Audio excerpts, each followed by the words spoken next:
संबल मामले को लेकर आज सुप्रीम कोर्ट में सुनवाई हुई है। बात कर लेते हैं जियाउर रहमान जो कि संबल से सांसद है। एक बड़ी राहत कहीं ना कहीं देखिए मिली है, क्योंकि जो पूरा मामला चल रहा था इसके बाद से तनावपूर्ण माहौल था।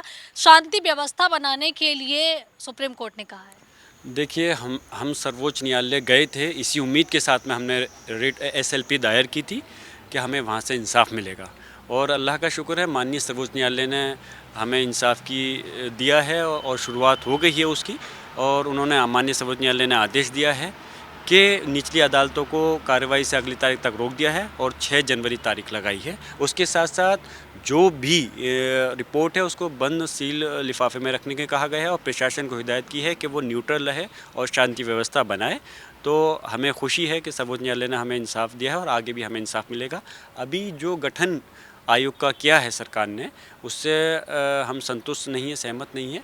अभी हम और रिट दायर करेंगे माननीय सर्वोच्च न्यायालय में कि जो गठन होना चाहिए आयोग का, उसमें सिटिंग जो जज हों सब माननीय सर्वोच्च न्यायालय के, वो उसका हिस्सा होने चाहिए, जिससे कि सच्चाई सामने आ सके किस प्रकार संबल की घटना के पीछे ये पुलिस और प्रशासन के लोग जिम्मेदार हैं और हमारे जो लोग हैं उनको इंसाफ मिल सके। अब मामला जो है अब हाई कोर्ट के पाले में भी भेज दिया है सुप्रीम कोर्ट ने। अब हमें उम्मीद है इंशाअल्लाह ताला हमें इंसाफ मिलेगा। तो वहीं देखिए, अगर हम बात करें तो इस मामले में आपके ऊपर भी एफआईआर दर्ज है। आपको क्या लगता है, क्योंकि लगातार ये आपके ऊपर आरोप लग रहे थे कि एक भड़काने वाली स्पीच आपने कोई दी थी जिसको लेकर ये एफआईआर दर्ज हुई। भड़काने वाली अगर स्पीच दी, अभी उन्होंने कोई आपके सामने दी मेरी कोई ऐसी स्पीच जो मैंने भड़काया वो बयान दिया हो? हाँ। पुलिस और प्रशासन अपनी नाकामी, अपनी लापरवाही को छुपाने के लिए, अपनी साजिश पे पर्दा डालने के लिए, और मैं अपने लोगों की मदद नहीं कर सकूं किसी प्रकार, इसलिए मेरा नाम डाला है। और इंशाल्लाह इनको इस चीज़ की, जो इन्होंने गलत कृत्य किया है संबल के अंदर, जो हमारे 5 नौजवानों की जान ले ली है और जो कई लोगों को घायल गोली से किया है और झूठे मुकदमे दर्ज किए हैं, हम इंशाल्लाह ताला कानूनी दरवाज़ा हमने खटखटाया और आगे भी हम माननीय सर्वोच्च न्यायालय में आगे जाएंगे और हक और इंसाफ की मांग करेंगे। और हमें उम्मीद है कि इंशाल्लाह माननीय सर्वोच्च न्यायालय से हमें इंसाफ मिलेगा। पुलिस ने ये भी कहा था कि हम क्या पिटने के लिए बने हैं, क्या अगर हमारे ऊपर कोई हमला करेगा तो क्या हम आत्मरक्षा में कुछ नहीं करें। तो आप खुद ही देखिए कि पुलिस की और प्रशासन की इस साजिश को आप समझने का प्रयास कीजिए।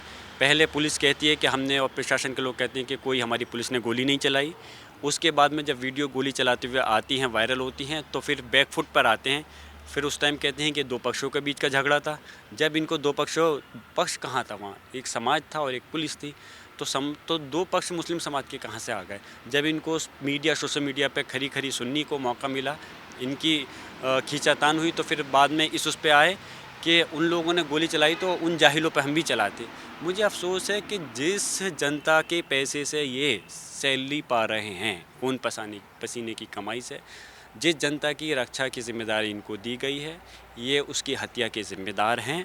और इस हत्या के लिए इनको निलंबित किया जाना चाहिए और इन पर हत्या का मुकदमा दर्ज होना चाहिए।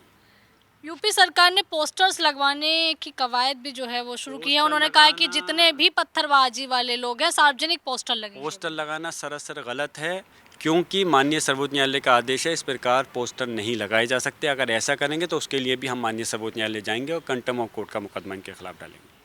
धन्यवाद। तो देखिए, आप संबल सांसद जियाउर रहमान वर्ग को सुन रहे थे। कैमरा पर्सन कमल विस्ट के साथ मैं आंचल यादव, इंडिया डेली, दिल्ली।